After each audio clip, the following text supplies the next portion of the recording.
There we go. All right. Well, thank you all so much for joining us this evening for our the meeting of the Creve Coeur and Maryland Heights Township Democratic Clubs. My name is Sydney Jackson. I am the president of the Creve Coeur Township. And I have with me Harvey Ferdman, who is the president of the Maryland Heights Township Club. Good Um, evening, everyone.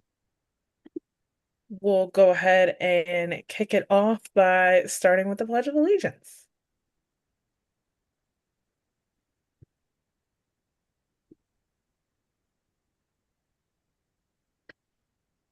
I pledge allegiance to the The flag flag of the of the United United States of States of America America and to the and to the republic republic for which it for which it stands, stands, one one nation, nation, under God, under God, indivisible, indivisible, with liberty and liberty and justice for all. justice for all.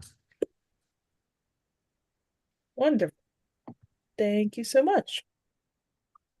We're gonna go ahead and kick it off, get started with introduction.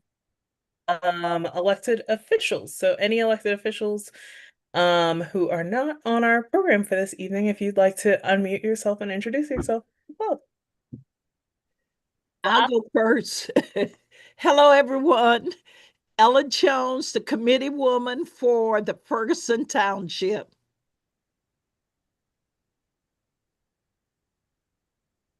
Hi, State Representative Ladonna Applebaum and Committee Woman for the Maryland Heights Township. Connie Steinmetz, representative of District 87.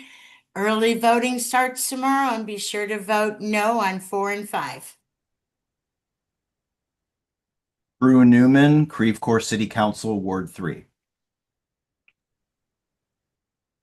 Hi, everyone. Sorry, I'm not on camera. I'm leaving an appointment, but this is Councilwoman Nicole Greer, Ward 2, City of Creve Coeur, and also Committee Woman for the Creve Coeur Township, and presumptive representative for Missouri's 71st House District.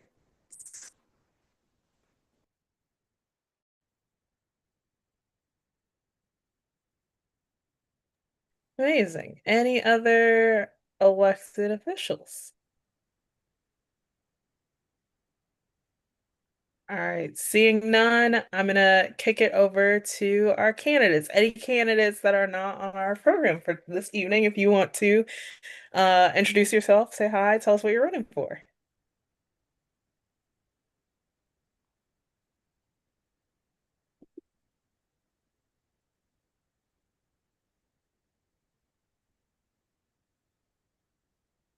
Are there really none? I feel like we've got to have somebody. Usually there's somebody. Maybe not. I'm running That's for true. re-election in District 87. That counts. I don't have a primary, but I do have a general. So vote Connie. Vote Connie. That's an easy one. Wonderful.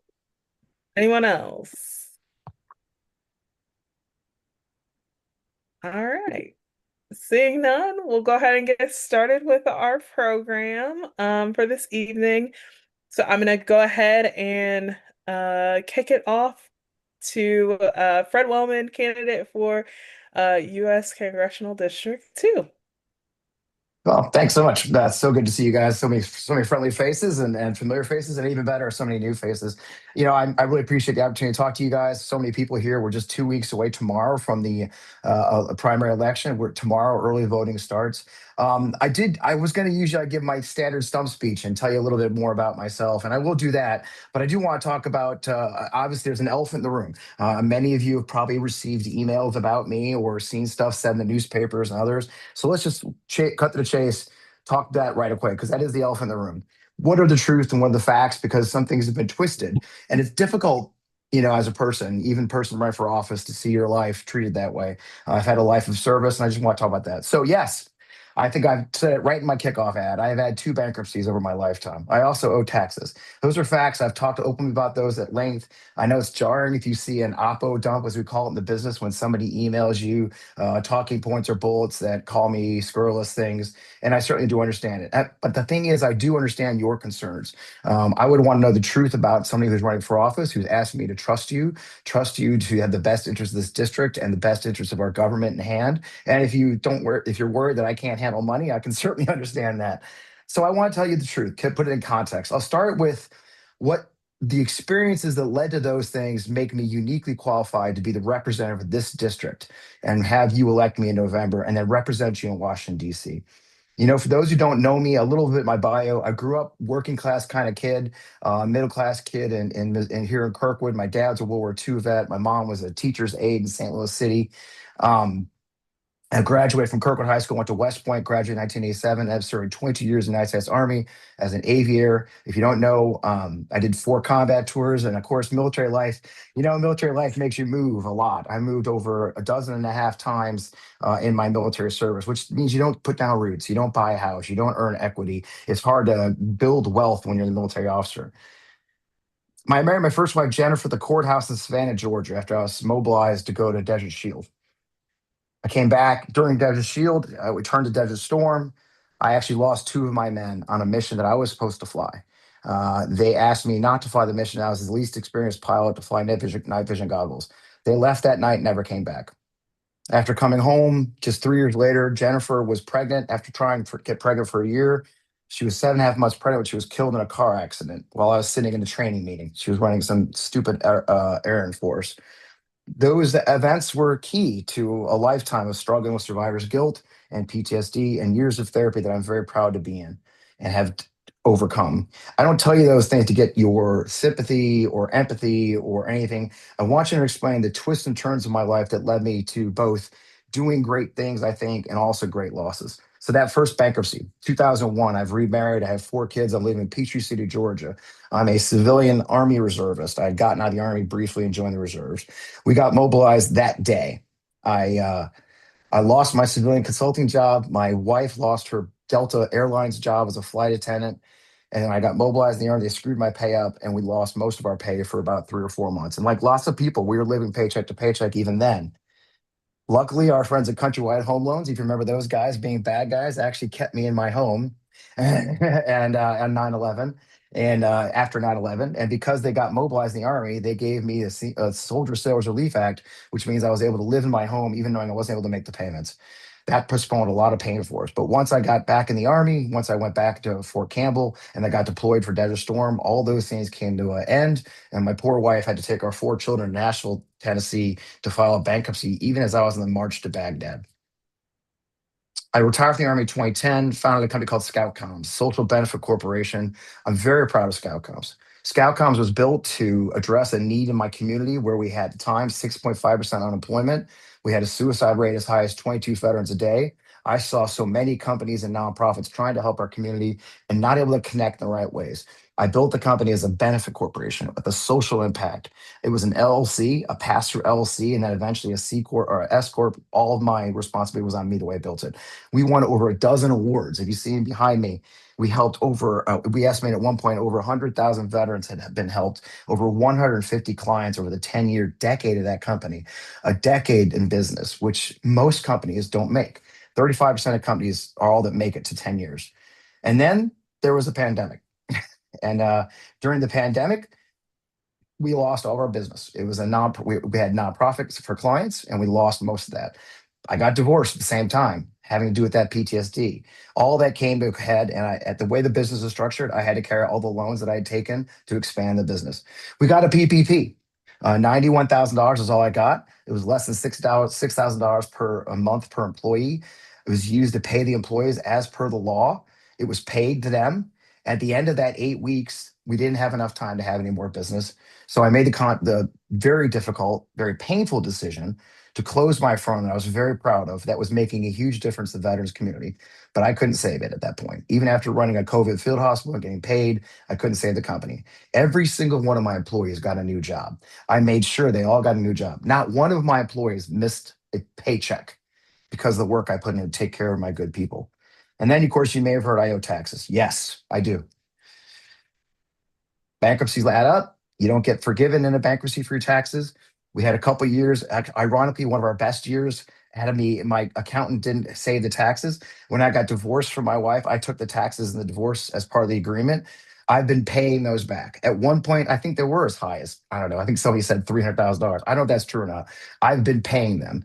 They're so close to being paid off. They'll probably be paid off in the next month because we have a settlement agreement in with the IRS that we're working on right now. I've worked very hard. Nothing mysteriously disappeared. I paid it. Thousands of dollars, the United States government. And I tell you that because we need somebody to go to Washington, D.C.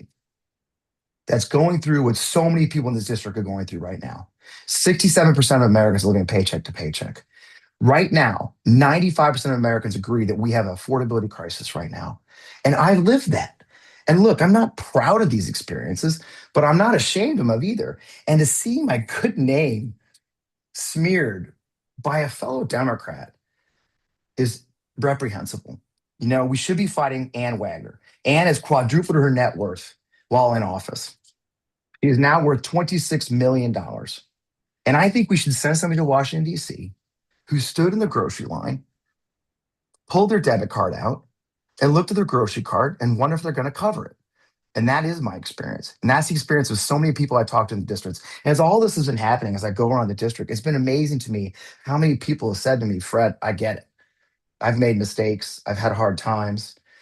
I lost it all because of a cancer diagnosis, whatever it may be. So I just want you guys to understand it, that I have been in public service since I was 17 years old at West Point. 43 years of my life has been in public service in some form or another, be it as a corporation, as a soldier, as leading a pro-democracy group, leading organizations that are helping our refugees, whatever it may be. And if you send me back to Washington, I'm going to fight just like I've been fighting for 43 years. Because when you work as hard as I do and you try to do great things, sometimes you make mistakes. But I'm not embarrassed. I'm proud of the things I've done to make our country better. And I'm proud of the work I'll do to help our district survive and be better. Because it's time we had someone in Washington, D.C. who cares, who understands what so many people are going through at this terrible moment. 21,000 people have lost their health care. We can't afford to go to DC, study, think, learn the ropes. I'm so proud of Scout Comms. This is the last thing I'll say before I take questions. One of the biggest things we did at Scout Comms, for 8 years, it was actually illegal for the VA, or 18 years, for the VA to help veterans get birth assistance, IVF, whatever they might get. Every other department of the government can do it. But because of an anti-abortion law, veterans in the VA who have been wounded in combat could not get help to have children. And for 8 years, 16 veteran service members had fought to try and get it fixed. They hired my company in 2016. And in one session of going through the halls of Congress, bringing wounded warriors, including a young man who had been shot in the neck, got a home from Gary Sinise and mortgaged the home so he could afford to have IVF treatment and have children. We got that law reversed in 1 year. I'm proud of the work we did. I'm not ashamed of it. I wish Scout Camps had survived, but I'm here now. So I appreciate you guys and your patience. I appreciate the wonderful supporters who've been here all along and support us and understand that your lived experience may not be the lived experience of what you're seeing in this district and this moment in Missouri. After 23 years of supermajority rule, after this outrageous behavior by Donald Trump and the corruption and the chaos, that's why I'm running for office. So I appreciate your patience. I know you guys, it's got to be jarring when you see negative things about a candidate. But here's the thing, folks. Ann may attack me for that stuff. Great. I am happy to have a conversation with Ann Wagner about personal wealth when she's worth $26 million, when Donald Trump has had 6 bankruptcies, while they have corruptly stolen millions and billions of dollars from the United States government. That's what I'm going to fight for. So I appreciate your patience. I believe that we have a chance to flip this seat, to take back Missouri too. And with that, 6 of these House seats below us could go with us. We could change Missouri.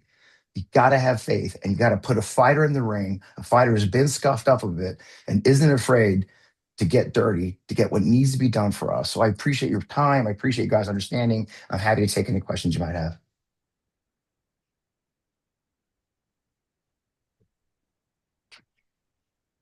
Wonderful. Any That was questions? easy. Any questions, feel free to drop them in the chat, or feel free to come off mute and ask. Let It looks like Donna. our first one. How do you feel about testosterone testing that Pete is advocating for people to serve in the military? It's disgusting. I mean, it's funny, but it's also disgusting. It shows such a lack of understanding of what makes a good leader. It's not testosterone. It's not anger. It's not violence. It's leadership. It's understanding the tactics and how to lead men in combat. Pete Hegseth has none of those traits. I say off on the campaign trail. I've actually known Pete Hegseth personally for about 15 years. We've hated each other for about 14.99 of that time because he's a terrible person. And he and I figured that out the minute we met that we would never be friends, and we aren't. So Pete has got to be resigned. Pete has to pay for the mismanagement and the misdeeds he's done as Secretary of Defense. I see a question. Did the Lincoln Project investigate John Weir scandal where he least only executive? It's a wonderful question. It's a very fair question. So I actually was promoted to take over as somebody's got an echo going. I was invited to take. I was promoted to take care of the Lincoln. I was to be the executive director of the Lincoln Project after being the senior advisor for Veterans Affairs. After January 6th, I wanted to do more. And when the executive director position opened, I applied for the job and was promoted. The day I took the job was the day the John Weaver scandal broke out. Then there's two more scandals around finance and others. And we had 48 straight days of negative news stories every day about organization. The board asked me to stay on and lead the organization and see if it was savable. And it gave me 2 weeks to do it. And I spoke to my fiance. And as I've said, I think you got the impression already. I don't run away from a fight. I believe the organization had a purpose still, and I could help it. So I decided to investigate. First thing I did was I released all of our women that were in our staff from their NDAs. All employees at the Lincoln Project, first of all, became employees from contractors. And then I deleted all the NDAs we were under so they could talk freely about what they experienced. It was very important to me to have free and fair and open like this. Secondly, I hired a Hastings law firm out of Los Angeles to investigate. Paul Hastings, one of the top law firms in the country, to investigate the John Weaver allegations. Then I also hired a forensic accounting firm to investigate the financial accusations. All of this was done on purpose to see, what was going on. And I'm proud to say we did all those things. Hastings, in the end, it wasn't up to me; it was up to the board. They investigated for about 9 months. They had a very difficult time getting information from the supposed victims. In the end, they decided to do just a single report. The board made that decision. It wasn't my decision to make. I will tell you this, that I did issue the very first annual report ever for a PAC. I signed it with my own name for clarity, for I want transparency. Once the Hastings report came out, you may notice my signature is not on the Hastings report. I did leave after the Hastings report was issued and moved on with my life. And I wish them the best of luck. Do I consider myself progressive Democrat? Yes, very much. Very much. I'm very liberal. I'm very progressive. I'm very focused on the three big things we have to face. We have to have healthcare. A lot of people, we were asked at the recent candidate forum, yes or no, do you support Medicare for all? That's not a yes or no question. I'll tell you why it's not a yes or no question.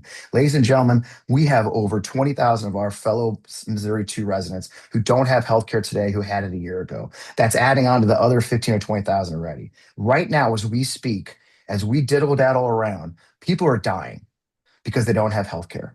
People are losing their families. They're losing the battles with cancer because they don't have health care.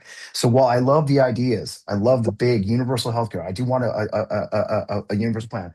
We have to act quickly when we get to Washington, D.C., immediately turn back on the ACA subsidies, immediately repeal the big billionaire bill, immediately vote to lower the Medicare access age. Again and again, there's multiple ways we can make healthcare affordable and accessible very quickly, and then get to work on the very big hard things. Medicare for all is a great idea. I look forward to studying it more, but we all have to be honest. It's not going to pass in my first term in Congress, 2026 to 2028. It's just 27, it's just not.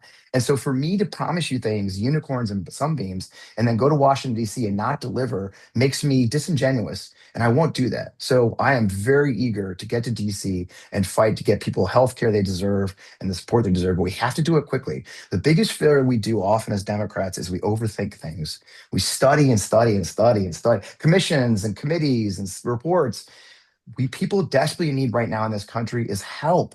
now, not tomorrow, not 2 years, not when we get bipartisan agreement. We need to have power when we get it and use that power fast to make people's lives better. I'm going to hold my colleagues in Congress accountable to move quickly, use the power we're blessed with, and use it fast to get to work.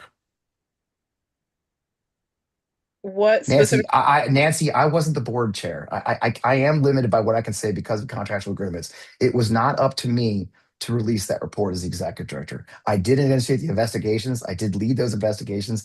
They did not find anything. That one paragraph report says it all. But I know, Nancy, you want to hear more, but it was not my decision. Okay, I appreciate what you're saying, but I did what I had to do. I did my duty to make it better, and I left. My financial disclosure is not delayed, Barbara. I appreciate you asking that question. That's a lie. That's a blatant lie. And I want to tell you why. I filed my financial disclosure on about January 5th. As per the law, I did not file a delay. I filed a delay initially just to get it through the end of the year so I could have my taxes done. Meg, I can hear you. And so I filed my financial report on February 5th or January 5th. By law, you're only required to file another one if anything has changed. Nothing changed because I knew that people would say, Wellman's a grifter. So we have purposely not done that. So I assure you, I'm following the letter of the law according to the House Ethics Committee. I've read the book backwards and forwards myself. I hired a really good lawyer to do that. There is no delayed financial report. My financial report is right there. You can look it up. It's right on the House Ethics Committee website. You can download it yourself. Heck, I'll send you a link. I've got nothing to hide. I get paid. My money comes from my United States Army retirement. My money comes from my veterans disability. I'm a 100% disabled veteran. 75% that's PTSD. My rest of my money comes from my Midas Touch work, which, by the way, is not a lot. Because I know it's going to shock you, but being a podcaster doesn't make you rich unless you're somebody like, the Midas brothers. So I promise you that I am transparent about all this. I have nothing to hide. There's no hidden money, nothing else. I appreciate you asking though. It looks like there's another question. How can we get more people engaged or convince people who might believe there wouldn't be a difference between you and Ann Wagner in this election? Many people are burnt out. What would you say to them? Have faith. Look, you guys, if you were there for No Kings 2, we were on the side of Manchester Road with lightning bolts literally hitting not a mile away, right? If we can take that energy, the frustration that so many Americans have right now. I had a conversation today with Joe Trippi. He's our general consultant, talking about recent polling of focus groups they did in Alabama. People are angry. They recognize that their life's not getting better. They recognize they can't afford ends meet. And the one thing I constantly hear in our district, you guys, is I'm worried about my kids, any part of the district. I'm worried about my kids, Fred. They don't have the future. Just today, I had that conversation with somebody while I was at the train down at Pacific. As I was talking to a woman who was a recruiter, a doctor recruiter for Mercy and her mom. And I said, everybody's worried about their kids. And her mom was nodding so fierce. Her friends in the Democrat Party, my party, our party, don't use the power they're given to do the things they promised. Why are people excited about Mayor Mamdani? It's not the socialism. It's because he said, I'm going to do these things. And then he did those things. And we need to do that. We need to not go to Washington, D.C. and immediately start running for reelection. We need to go to Washington, D.C. and not fall into the trap with these big PACs telling you what to do. I'm proud to say, contrary to popular belief, I take no corporate PAC money. I don't know who my donors work for. Most of them are friends. I don't know who they work for. Nobody's asking me for favors. They want to see us flip Missouri too. Three big issues are three C's: costs, corruption, and the chaos. So for me, I've been forcing on the affordability crisis, focusing on the healthcare crisis, and focusing on the massive corruption occurring under the Donald Trump administration. And I always say, the joke I say is the fourth C is courage to fix that. Our polling shows, thanks, Joe. Our polling shows, we did our own poll, pretty expensive poll. Again, I always hire the good people. And that poll showed us in a generic question, like, who would you vote for today, me or Ann Wagner? We come out within the margin of error, 44 to 41. When they read our bio, to include all the things I just told you, we included the bad stuff I just told you in my bio when we read it to these poll participants. And Ann's bio, we flipped it, I win 48 to 41. So even knowing the challenges that I've had, our poll recipients and participants went with me. So they understand how hard life is right now. We can beat Ann Wagner. My position on Israel Gaza, what I see is I'm very proud that I have support from both sides of our community. There is no question in my mind, as a West Point trained officer, as 22 years in the Army, who took law in military law, I am seeing war crimes being committed by the Israeli government, ignored by Mr. Netanyahu and his government, and war crimes occurring in prisoners, the way they're attacking hospitals, the way they're killing children. It is absolutely abominable what's occurring. There is a reason. The ICC has called it a genocide. I'm just a soldier. I see war crimes that are going unpunished and they must be held accountable. We must sign off on the Stop the Bomb Acts. As soon as I get to Washington, D.C., we will stop anything except defensive weapons to the Israeli government. We'll hold them accountable for their military operations the same way we hold every other government we work with. Why does one country have a carve out that others don't? And finally, I will very eagerly sign off on the West Bank Prevention Act, because the outrageous actions being occurring that very quietly in the West Bank, where people are being, just yesterday, I saw a video of a home being bulldozed and having this Arab family's possessions be stripped out of their home and thrown in the streets. It is absolutely inhumane and immoral, and it must stop immediately. Sydney, you're up. All right, thank you so much. Thanks for the opportunity. Thanks for letting me go so long. I know I went longer than the time. I appreciate you guys. No, like you're totally Sorry, fine. Quentin. Poor Quentin. He gets stuck with me more time.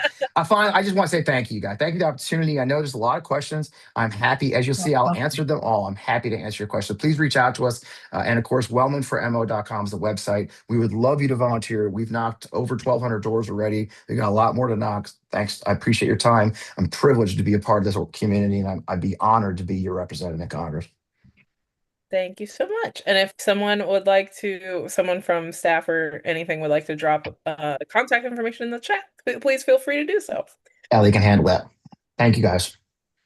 Thank you. All right. Well, we will pass it over to Mr. Quentin Wilson, running for Missouri State Auditor. Thank you very much. I appreciate it. It's good to be with you with both townships. One of the biggest problems I've had, Fred, is the state auditor is such a boring role, and maybe that's not so bad. I guess it could be worse. But hang in there, and I can No tell comment. you I'm hanging in there. I was in the 8th district. I love the congressional candidates we have, the state rep candidates, the state senate candidates. I've been in every state senate district. Only half of them are up this year, but we've got a great team. I got a call out of the blue by a state rep candidate on the way back from Columbia today from a meeting there, and it's like, wait a minute, this is you got the wrong guy. We're trying to win, but yeah, I think there's real energy. But maybe even instead of, depending on how much time you have, about talking about myself, I will say that I'm a founder of Maryland Heights. So I'm proud that he got Maryland Heights Township here. With Creve Coeur, it's a different story. My second job, I guess, was working for Congressman Bob Young from the 2nd District. And the first opponent when I went to work for him was Harold Dieman, the mayor of Creve Coeur. But we got over that with Creve Coeur, and we loved hanging out there. And but it's really good to have this group here. And I love to brag about myself because, it's a politician, it's show business for ugly people. And I'm just really wanting to talk about this. But it's so much more important with 2 weeks left that we kick some butt on 4 and 5. It's 5. I think, I don't want to be a prognosticator, political advisor. I'm the candidate, but I think 5, we're dragging that beast down, but I'm really concerned about 4. And I don't have to tell all of you, I don't want to spend a lot of time with that, but we've got to beat both of these. There's a plot there that is like nothing out of 3 Days of the Condor or All the President's Men. I mean, this is some really sneaky stuff going on there, and we've just got to beat it. And I think if we don't beat 5, we won't have a state government. It's a wind down plan, and it's not accidental. But I think it's also partly to disguise or hide what they're doing with Amendment 4, which this is 100+ year old tradition in Missouri. we're the show me state because everybody wants to be shown. And we've been doing this with a simple majority for a long time. And I just think we've got to pay attention to that. I've been spending most of the campaign doing that. And on January 13th, the same day the governor gave his state of the state, I gave the thing I called the true state of the state. And it cited this. It cited not just the income tax, but it cited the challenge of the previous year where the governor, without the state auditor saying a thing, gave away $1 billion more dollars. It all runs into all these numbers of $1 billion over 4 years in capital gains giveaways, more than he said it would. This is, and LaDonna knows this. This is, and you know, all you in the active and elected and all these offices, it's crazy. And Connie, I know you know this too. It's just insane what happened. So we've got to win these. And there's really a direct reason, because it's really bad for people. We can't solve the problems I think I can help solve as state auditor. If this passes, there will be a wind down of state government. And if 4 passes, we'll never be able to fix 5. So we've got to fight those things. But it also gives us an opportunity. As I said at one event, I want to thank Governor Keogh and State Auditor Fitzpatrick for uniting the people of Missouri for the first time in a long time. Because I'm getting this from Republicans everywhere I go in the state. And just if you're interested in statistics, it's 69,000 square miles. The outer border of Missouri is farther than the distance from my little hometown of Kirkwood to Key West, Florida. So it's a bigger state than it looks like. We've got 8 states around us. We can have a disproportionate impact. And I think if these things pass, we will have a disproportionate impact of disaster for this part of the country. So the danger and the damage of Amendment 5 is worse than I've heard. I mean, we've got $560 million a year in revenue from people who live outside Missouri, who work here or have an investment here. That all goes away. You're never getting that back. There's not enough sales taxes to make up for money you're sending to Kansas to help pay for the Chiefs to move there. You've got income tax credits, programs of all sorts that help job creation and other things, somewhere around $650 million last year. Those go away as the income tax goes away. And don't you think people are going to fight like heck to get those back? Whether it's a tax exemption so they don't have to pay income taxes. I think there's going to be a lot of battle there that is going to go on. That's just going to make it harder and harder, more unbelievable if we somehow would pass this, that we were that stupid. And I don't mean this group, because I think we got about 100% opposed, at least as I talk to Democratic groups. I'm talking about your neighbors who aren't involved. Anything you can do to talk to them, please do it. Now, let's just say, as I hope in 2 weeks, both of these things go down. Then it's harder because I have to fulfill these promises. And 25 years ago, Missouri was the best ranked state in the country in terms of government performance. I know that's hard to believe, but under Governor Carnahan, Roger Wilson, and then Governor Holden, twice we were ranked number 1. Now, the closest we've gotten in any ranking, I think, is 28. Most of them are 31 or 40th. And it's not just something like how high is your football team ranked. This is really hurting people. We talked about health. 2 other issues I'm getting a lot of from people about priorities are education and economic strength. And that means both job growth and prices. And you all who remember, whoever's running for sure, and even those of you who are just out going door to door for folks, you're picking that up. And we can do a lot of that. In 2022, 61% of the people said they could afford health care. A poll just came out in the last couple of days, said it was 49%. I mean, it's getting worse. And we as Democrats who believe in government have got to do more to make it work better. And we've got to be in office to be able to do that. There was some talk about how we're going to solve problems and what are our priorities. Those are my priorities, because those are the priorities I'm hearing from people. And I think the way we do it, at least as the auditor's office, is a three-part solution. One is we have to have, and this is largely based on the fact that when this system that I helped lead in that time frame, once a Republican governor got in 2005, it went away. We started to deteriorate at that moment, actually, or sooner than that, when the Republicans got a supermajority. I believe that was the moment. But we've done things like tax cuts. We've done tax cuts since that day, and we are now the sixth lowest tax state in the country. So obviously our economy is booming, correct? Well, we're the sixth lowest growing state in the country. I don't even know how you do that if you're doing the tax cuts right. But it doesn't work. It isn't what business wants. I was Deputy Director of Economic Development, Director of Revenue, Governor's Cabinet Director, and Commissioner of Higher Education.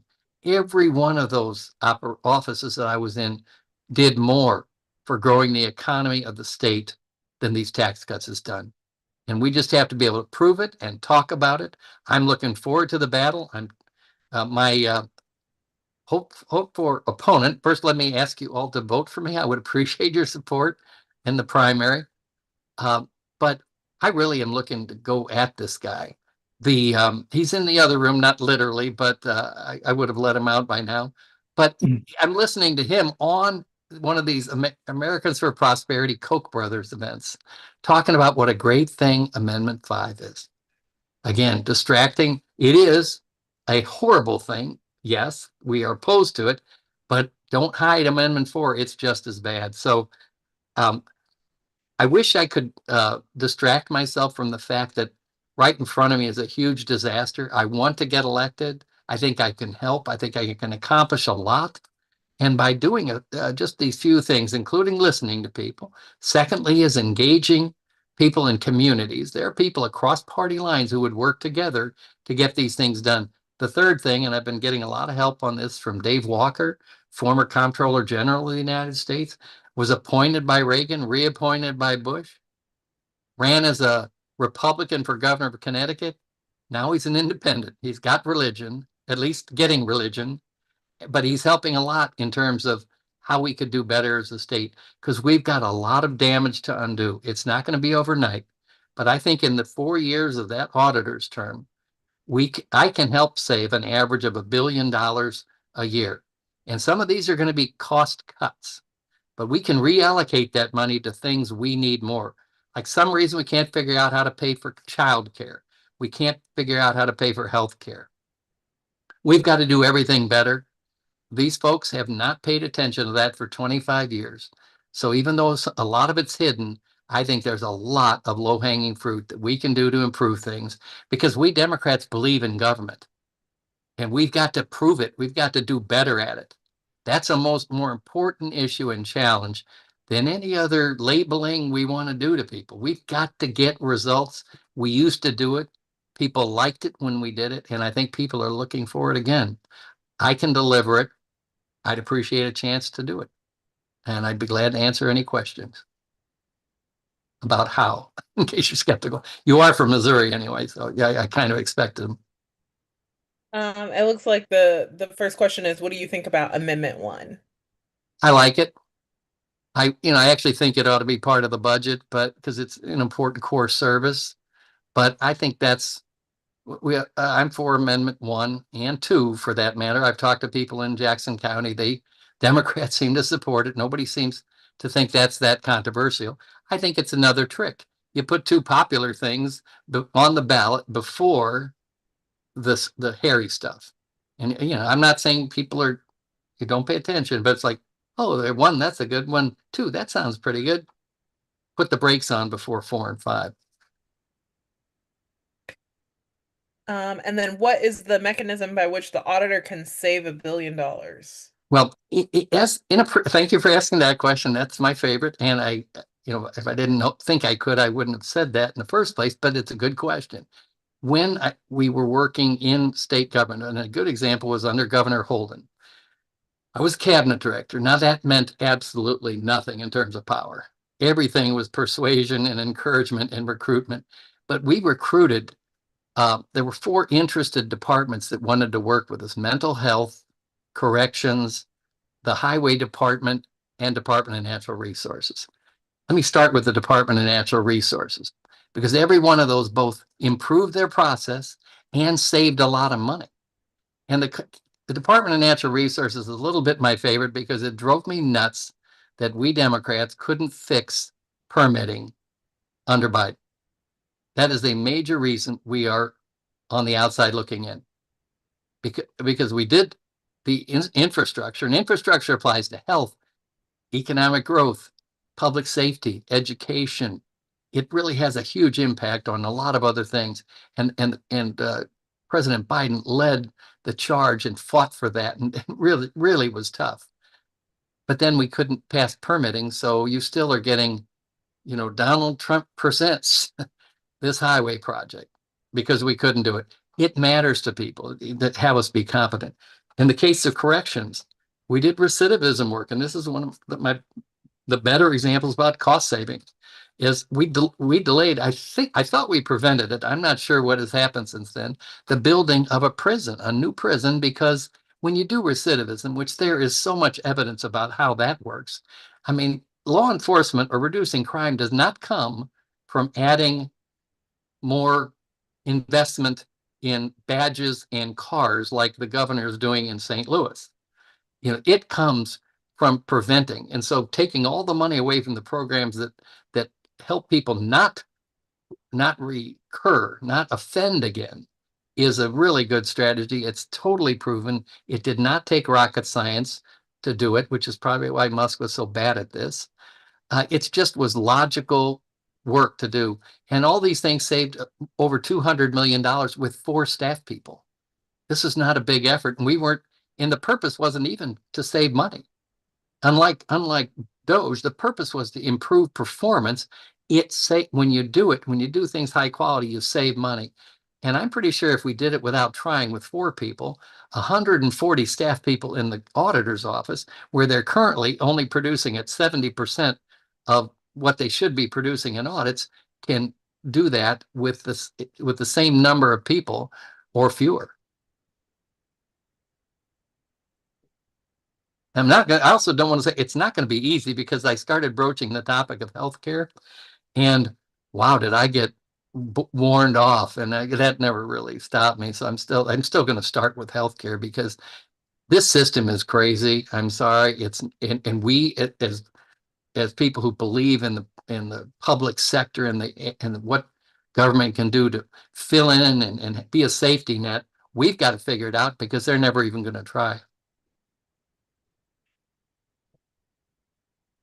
Any other questions?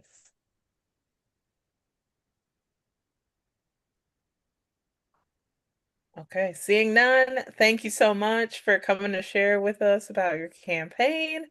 Any contact information or anything like that you want to leave with our group here? Feel free to do so. This is a bad idea, but I'm going to put my my email in here, and please call. It's on the back of my brochure if you've ever seen it anyway, but I will put that here in the chat before I leave you. Okay, wonderful. Thank you so much. Thank you very much. Appreciate you having me, and would appreciate your support again. I did that 3 times. Somebody's going to be very proud of me. I forget who. All right, I'm gonna pass it off to our next speaker, which is former state representative and current candidate for St. Louis County assessor. Sorry, I was getting auditor and assessor jumbled up in my brain for a second there. They're both very exciting. Tommy Pearson Jr.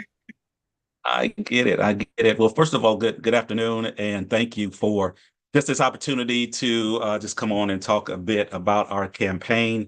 Thank you, Sydney. Thank you to both Maryland Heights and Creve Coeur Townships.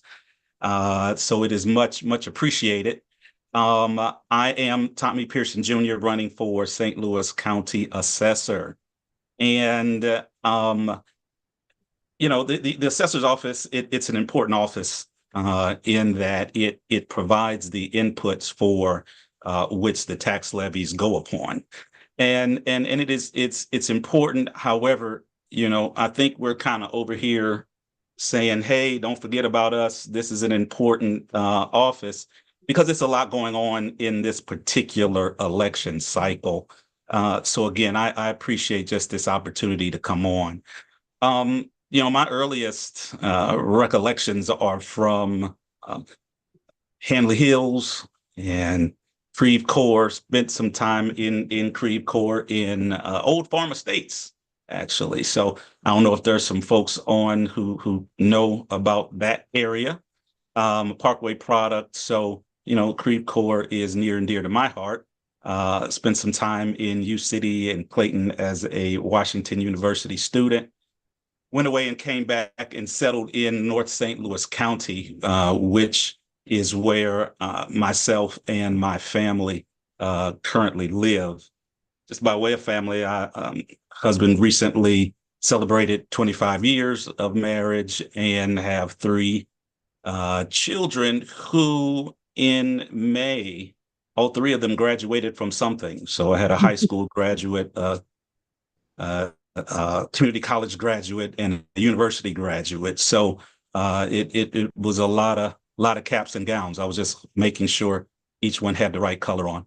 But it has been fun. This is a unique opportunity in this particular office. Because it is the first time since it became an elected office, nearly 15 years, that this is an open seat. Because the current assessor, as you know, is running for county executive. And so this provides just an opportunity for just a fresh approach, just some freshness into the office. And when we just kind of looked at my background, it presented itself with just a wonderful opportunity and a coming together of what I believe a good county assessor should have, and what my background entails. My degree from WashU is in applied mathematics. Have a MBA from UMSL. And so I have an understanding of math and data analytics. That is important because there are over 400,000 parcels in St. Louis County. And as you have to do valuations on all of them, you can't, give each individual parcel the attention that, everyone wants it to have. You have to do modeling and things of that nature. And that is a part of my background. I also am a former state representative. And as a state representative, I represented North St. Louis County. I was a member of leadership as a caucus chair and the assistant minority floor leader. And it just provided me with an opportunity to represent not only North County, but Missouri in general. And I appreciated the trust that was given me in many of those instances. I was on the budget, and so it was just all kinds of opportunities to use my skill set, even as a state representative. And those are the things that I look forward to bringing to the county assessor's office. So with that being said, I look forward to infusing technology into the process, into the things that are being done, but doing it in a way that doesn't forget about our seniors. I'm reminded of several phone calls that I got last week as the property freeze had to be renewed. And it was from my parents making sure that I knew not to forget to come by and help them to renew it. And in going through that process, it just reminded me of some opportunities for some user experience knowledge being infused into the system to make it easier for all of the parties involved. So we'll be looking at bringing in technology in a smart way. We will be looking at communication and education and taking that out to folks so that people have an understanding of what the appeals process is. Should they get an appeal or an assessment that they disagree with. They have a lot of information by which to appeal it and to move forward with that process in a known way. There are many appeal backlogs that need to be addressed by the next county assessor, and look forward to utilizing some of that statistical analysis to see, are there some clusters whereby we can look at those appeals and grant them to folks in a way that is smart and move things forward in a fiscally responsible way. And then just be a listening ear. Numbers is kind of what I've been known for.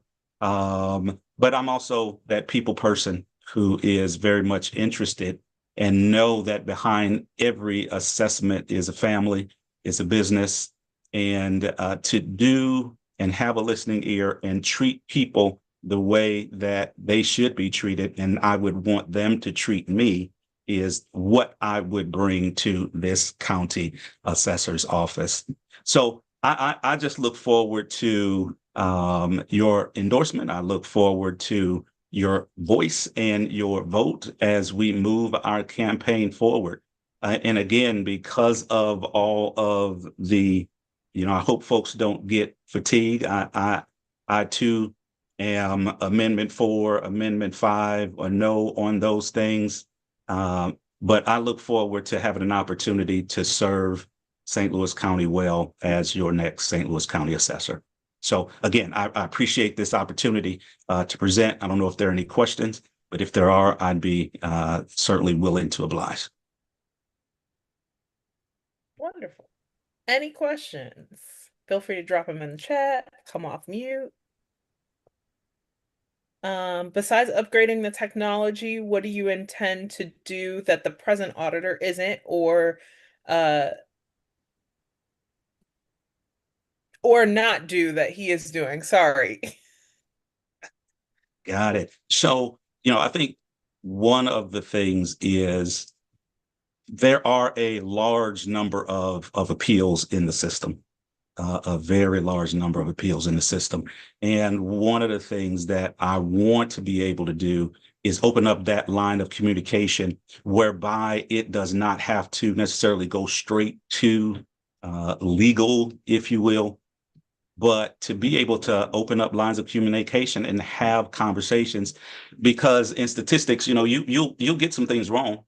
But to be able to kind of understand what that is, have those conversations with folks, and to be able to move those forward and address the large number of appeals that are currently in the system.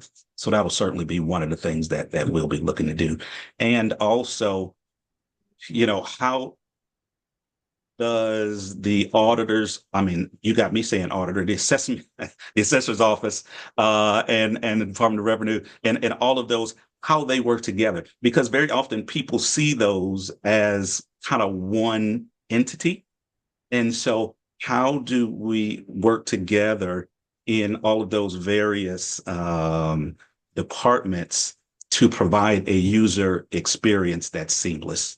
So those will be some things that we'll be looking into as well.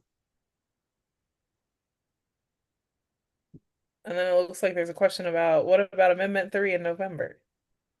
Amendment 3 in November, even though I'm hoping to still be on the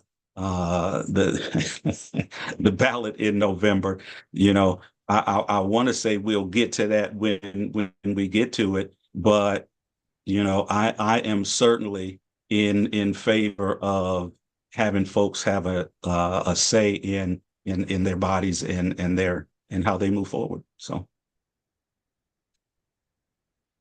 Wonderful. any other questions?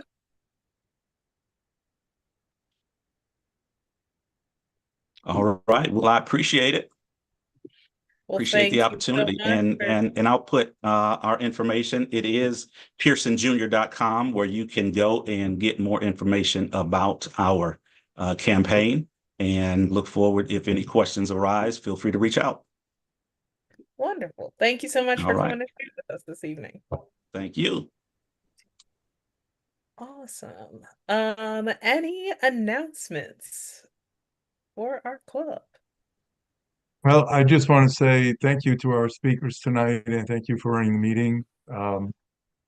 As many of you know, I'm involved with Joan's campaign, so I recused myself from participating this evening, especially in the competitive part.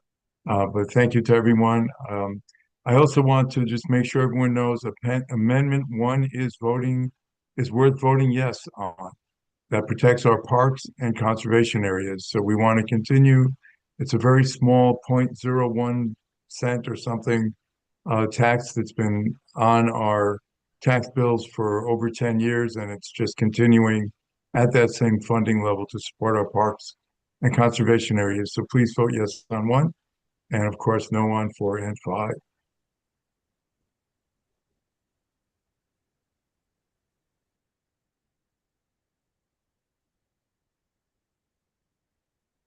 Any other? It looks like I was just a quick announcement. I put it, some of the info in the chat, but I am having a meeting for, the day for county executive here at my house. Everyone's welcome.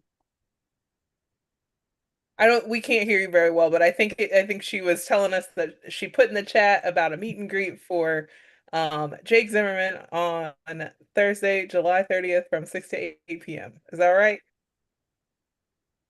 Amazing. Any other announcements?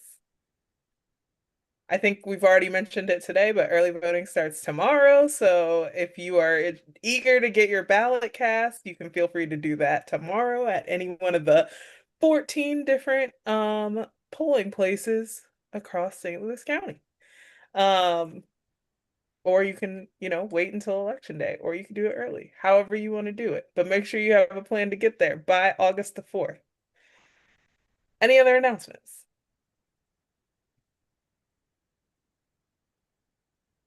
Greg is asking where the meet and greet is. It's at LaDonna's house. And I know you live on Cypress Way, but I don't remember your house number. I just drive over there.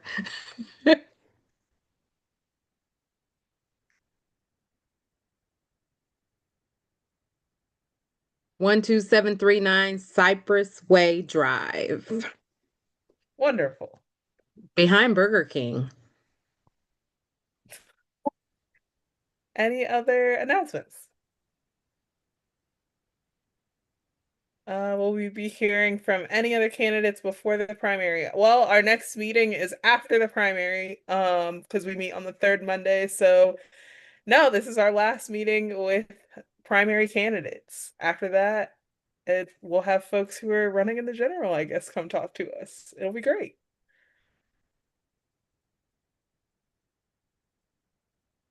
All right. Well, that's all I have. Harvey, anything else? No, I'm good. Thank you, everyone. All right. Thank you. Have a good night. Thanks, everyone. Appreciate you.